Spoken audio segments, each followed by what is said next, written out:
मनसगाव येथे स्वस्थ नारी सशक्त परिवार अभियानांतर्गत आरोग्य तपासणी शिबिर। स्वस्थ नारी सशक्त परिवार या अभियानाच्या अनुषंगाने मनसगाव येथील परिजात विद्यालयात भव्य आरोग्य तपासणी शिबिराचे आयोजन करण्यात आले। या शिबिरात तालुका आरोग्य अधिकारी डॉक्टर दीपाली बाहेकर, डॉक्टर पंकज जमाव व वैद्यकीय पथकाने जवळपास 260 शाळकरी मुलींची आरोग्य तपासणी केली। शिबिराचे उद्घाटन आमदार डॉक्टर संजय कुटे, डॉक्टर सौ अपर्णाताई कुटे यांच्या हस्ते झाले। अध्यक्षस्थानी भारत कंकाळ होते। कार्यक्रमात रक्तदाब, हिमोग्लोबिन, मधुमेह, नेत्र तपासणीसह विविध चाचण्या घेण्यात आल्या। तसेच उपस्थितांनी संतुलित आहार, व्यायाम व स्वच्छतेचे महत्त्व याबाबत मार्गदर्शन करण्यात आले।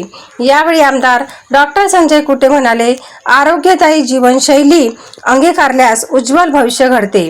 नारी सशक्तीकरणासोबत सशक्त कुटुंब ही समाज प्रगतीची खरी गुरुकिल्ली आहे। तर डॉक्टर सौ अपर्णाताई कुटे यांनी मुलींना मार्गदर्शन करताना सांगितले की सुदृढ राहिल्याशिवाय कोणतेही ध्येय साध्य होऊ शकत नाही। निरोगी शरीरातच निरोगी विचार आणि सामर्थ्य निर्माण होते।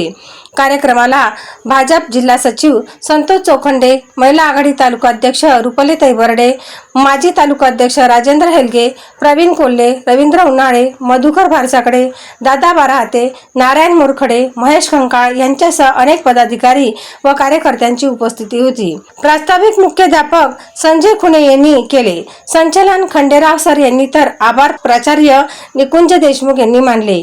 या शिबिरामुळे विद्यार्थ्यांमध्ये आरोग्याविषयी जनजागृती झाली असून उपक्रमाला मोठा प्रतिसाद मिळाला। युवा क्रांती न्यूज साठी चेतना खेते, शेगाव। खूप महत्त्वाचे आहे, ज्या आपण दुर्लक्षित असतो।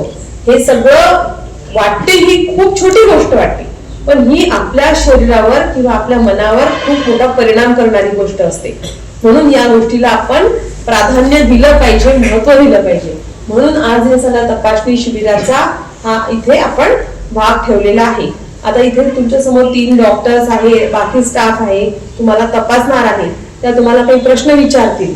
त्या प्रश्नांची आपण मन मोकळेपणाने न लाजता न संकोचता, जसं आपण आपल्या आई बहिणीशी बोलतो तसं त्यांना तुम्हाला खरोखर काही समस्या असतील तर तुम्ही सांगितल्या पाहिजे, जेणेकरून त्याच्यावर वेळीच उपाय केला जाईल। त्याच्यामुळे त्यांच्याशी बोलताना मन मोकळेपणाने जे आहे ते खरं खरं सांगायचं, त्याच्यात काही लाज धरायची नाही। त्यासाठी आपण मुलांना बाहेर काढून तुम्हाला मुलींनाच इथे बसवलं, जेणेकरून तुम्हाला खुलेआम बोलता येईल।